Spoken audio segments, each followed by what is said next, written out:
Καλησπέρα, ένα πάρα πολύ σύντομο βίντεο με το unboxing του iPhone 17 Pro. Ας ξεκινήσουμε, είναι η έκδοση 256, το Deep Blue, όπως φαίνεται και από εδώ πέρα, και πάμε.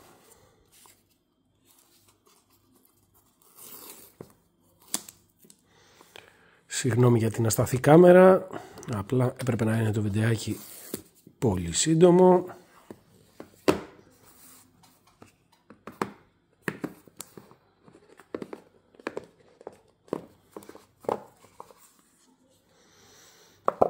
Και να το...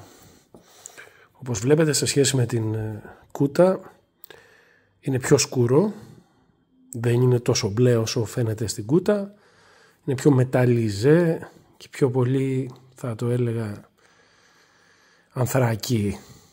Έχει φυσικά νότες μπλε, εννοείται.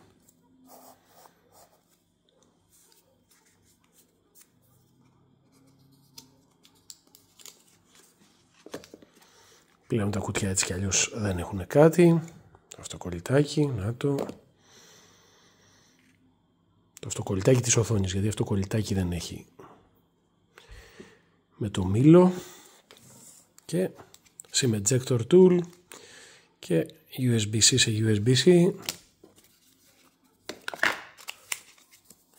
και τα κλασικά χαρτάκια. Νομίζω φέτος έχει ένα παραπάνω, το Energy, λόγω της Ευρωπαϊκής Ένωσης, που λέει ότι είναι IP68 και τα λοιπά, πόσες maximum φορτίσεων, μπαταρία και τα λοιπά. Αυτά. Να είστε καλά.